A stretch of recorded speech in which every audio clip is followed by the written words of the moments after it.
Movie की शुरुआत इस कोट के साथ होती है कि वो दुनिया को बचाने के लिए अपना खुद का गॉड बनाएगा। द कंट्रोलर नाम का एक पागल सा साइंटिस्ट एक ऐसी शक्ति के बारे में रिसर्च कर रहा होता है जो एक इंसान को सुपरमैन में बदल सकती है। तभी एक रहस्यमय व्यक्ति अचानक सीक्रेट मैसेज के थ्रू से कांटेक्ट करता है और उसे बताता है कि वो प्रोफेसर के काम के बारे में जानता है और ये भी कि उसे ऑर्गेनाइजेशन से निकाला जा रहा है। वो आदमी रिसर्च को रियलिटी में बदलने वाला प्लान पेश करता है जिसका इस्तेमाल दुनिया को आने वाले सर्वनाश से बचाने के लिए किया जाएगा, क्योंकि इन्वेंशन को एक सब्जेक्ट की आवश्यकता होती है। अब कंट्रोलर तुरंत डीएनए एनालिसिस की खोज शुरू करता है तो उसे जॉस स्टेडमैन नाम का एक आदमी मिलता है। अगले सीन में एक स्पेस साइंटिस्ट माइकल स्वार्ड का इंटरव्यू हो रहा होता है जिसमें वो दावा कर रहा होता है कि सर्वनाश से ठीक पहले गामा रेज ब्रश हो जाएंगी। वो कह रहा होता है कि एक बड़ा सा स्टार दिखने वाला है जिससे 2 गामा रेज निकलेंगे और अर्थ उसके ठीक सामने होगी और वो नष्ट हो जाएगी। दूसरी ओर जॉस उर्फ जो अल्कोहल छोड़ने की कोशिश कर रहा होता है और प्रेजेंट में रेड लॉक में एक सिक्योरिटी गार्ड के रूप में काम करता है। वो समुद्र के किनारे अपने परिवार के साथ क्वालिटी टाइम स्पेंड करते हुए एक पुरानी रिकॉर्डिंग को देख रहा होता है। उसने अपनी बेटी जो को 3 स्पेशल वर्ड बोले होते हैं 1 4 3, जिसका मतलब है आई लव यू। जो भी करता है कंट्रोलर वो सब देख रहा होता है और फिल्म कर रहा होता है।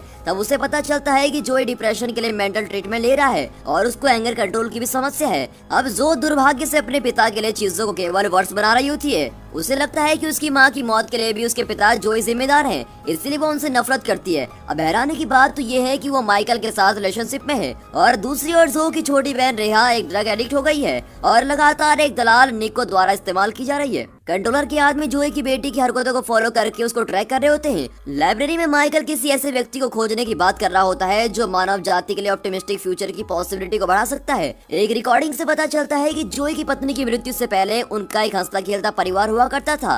रेहा एक खुश मिजाज की लड़की थी और जो भी अपने पिता से प्यार करती थी। जोई फिर से अपनी बेटी जो के साथ कनेक्ट करने की कोशिश कर रहा होता है लेकिन उसकी बेटी शायद उससे दोबारा मिलना नहीं चाहती। यहाँ तक कि वो माइकल को पंच भी मार देता है जिससे जो और गुस्सा हो जाती है। उसी रात गाड़ी चलाते समय जोई रेहा को फोन करके उसके साथ सब ठीक करने की कोशिश कर रहा होता है लेकिन वो फोन नहीं उठाती। वो फिर गाड़ी रोकता है और अपनी पत्नी के बारे में सोचते हुए फिर से शराब पीने लगता है। उसने अपनी वाइफ से अपने परिवार को एक साथ रखने का वादा भी किया था लेकिन वो असफल है। अब कुछ देर बाद एक आदमी उसकी पिछली सीट पर बैठा होता है और वो उसको किडनैप कर लेता है और फिर कंट्रोलर के पास लेके जा रहा होता है। वो जोई की आंखों में एक ऐसी चिप लगाता है जिससे वो वही देखता है जो कंट्रोलर उसको दिखाना चाहता है। जब जोई जागता है कंट्रोलर उसे फोर्सफुली एक पिस्टल देता है और एक महिला को मारने के लिए फोर्स कर रहा होता है। पहले जोई ऐसा करने से मना कर देता है लेकिन कंट्रोलर उसको धमकी देता है कि उसके आदमी उसकी बेटी को मार डालेंगे। जोई मजबूर होकर उसकी बात मान लेता है लेकिन असल में बंदूक खाली होती है और वो महिला कंट्रोलर की एजेंट है जो उसकी ओबिडेंस का टेस्ट कर रही होती है। उसी समय एक बड़ा स्टार अभी एक्सप्लोड हुआ है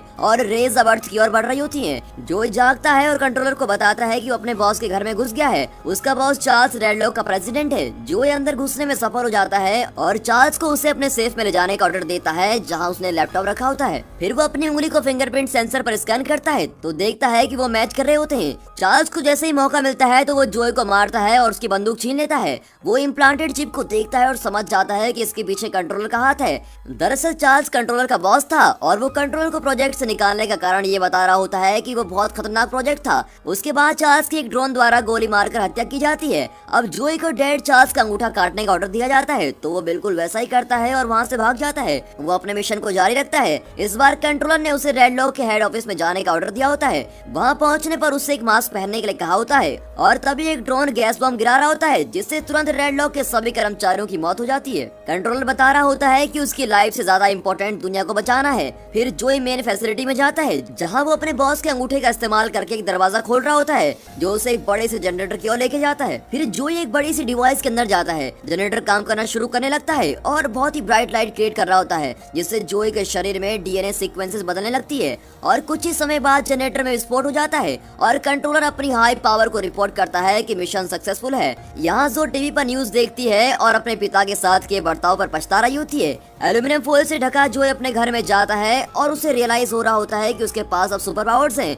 हर बार जब वो गुस्सा होता है तो वो अपने शरीर से पर्पल कलर की विनाशकारी रेज निकालता है। अब जिसको देखकर कंट्रोलर भी चकित हो जाता है। अपनी शक्ति से जोई अब बिना चाबी के भी बाइक शुरू कर सकता है। तो दोस्तों ऐसा सब कुछ हमारे साथ तो नहीं होगा पर फिर भी एक गेम के लिए पूछता हूँ, अगर आपके पास ऐसी सुपर पावर्स आ जाएं तो आप सबसे पहले क्या करेंगे? हमें कमेंट करके जरूर बताइएगा। उसके बाद कंट्रोलर जोई की हाईएस्ट पोटेंशियल को अनलॉक करने के लिए उसे निको के पास जाने के लिए कह रहा होता है। वो निको को ढूंढ रहा होता है जो उसे कैमरे की टॉर्च से डिस्ट्रैक्ट करके उसको नीचे गिरा देता है। ये रियलाइज करते हुए कि जोई रेहा का पिता है, निको फिर जानबूझकर रेहा की एक वीडियो उसको दिखाता है जिसमें वो उसको परेशान कर रहा होता है। अब जोई को वीडियो देखकर बहुत ही गुस्सा आता है और वो अचानक एक ब्राइट लाइट को एमिट करता है जिससे पूरी जगह नष्ट हो जाती है।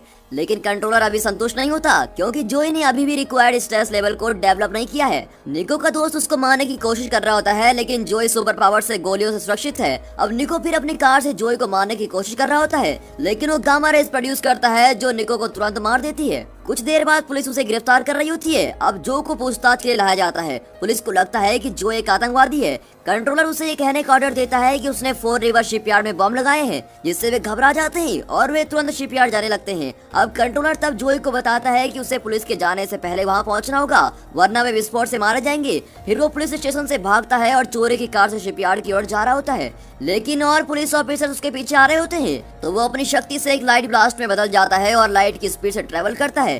दूसरी तरफ कंट्रोलर के लोग जो के घर जाते हैं और उसके बॉयफ्रेंड को किडनैप कर लेते हैं जबकि पुलिस शिपयार्ड पहुंचती है और बॉम्ब्स की तलाश कर रही होती है। सौभाग्य से जोई समय पर आता है और वो विस्फोट होने से पहले उस कंटेनर को हवा में लेके जाता है जिसमें बॉम्ब है लेकिन मलबा एक प्लेन से टकरा जाता है जिससे वो क्रैश हो रहा होता है। लेकिन अपनी शक्ति का इस्तेमाल करके जोई विमान को जमीन से टकराने से रोक देता है और उसको सुरक्षित स्थान पर लेके जा रहा होता है। जोई अपने घर जाता है लेकिन देखता है कि उसकी बेटी को किडनैप कर लिया गया है और कंट्रोलर उसको मारने की धमकी दे रहा होता है। फिर वो जो की लैपटॉप की स्क्रीन को छूकर उसकी लोकेशन को ट्रैक करता है और तुरंत अपनी बेटी को बचाने के लिए वहां पहुंच जाता है। वहां पहुंचकर वो अपनी बेटी की रक्षा के लिए एक इलेक्ट्रोमैग्नेटिक शील्ड बना रहा होता है। अब कंट्रोलर के आदमी उसे गोली मारने की कोशिश कर रहे होते हैं लेकिन वे सिर्फ अपनी गोलियों को बर्बाद कर रहे थे क्योंकि इसका सुपरमैन पर कोई भी असर नहीं होता। वो उन्हें आसानी से खत्म कर देता है। अब जो देखती है कि उसके बूढ़े पिता जिंदा है तो वो उनको गले लगा रही होती है और अपने बर्ताव के लिए उनसे माफी मांगती है। अब पता चलता है कि जिस रहस्यमय व्यक्ति ने पहले कंट्रोलर को कांटेक्ट किया था वो कोई और नहीं माइकल ही था।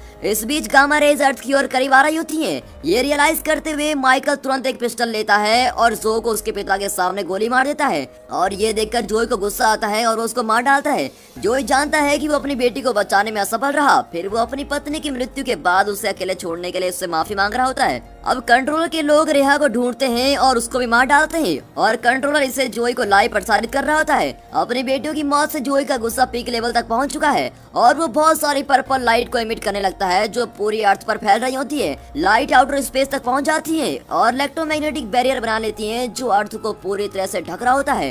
हंसे हुए कंट्रोलर के अंतिम शब्द होते हैं कि उसने फाइनली एक गॉड को क्रिएट कर दिया है। उसकी बकवास से तंग आकर जोई उसको मार डालता है जबकि माइकल और कंट्रोलर का दुनिया को बचाने का प्लान एक बड़ी सफलता है क्योंकि जोई की सुपर पावर्स आने वाली सभी गामा रेज को अब्सॉर्ब कर रही होती हैं जिससे वो अर्थ को नष्ट होने से रोक देता है। दूसरी तरफ जोई अपनी डेड वाइफ से किया वादा आखिरकार पूरा कर लेता है क्योंकि वो अपनी दोनों बेटियों को अपनी शक्ति से पुनर्जीवित कर लेता है और उन्हें मिला लेता है। फिल्म के लास्ट सीन में रेहा और जो समुद्र के किनारे मिल रही हैं और जोई पूरी तरह से हमेशा के लिए सुपरमैन फॉर्म में बदल जाता है। और दोस्तों यहाँ पर ये मूवी खत्म होती है। तो दोस्तों कैसी लगी ये मूवी?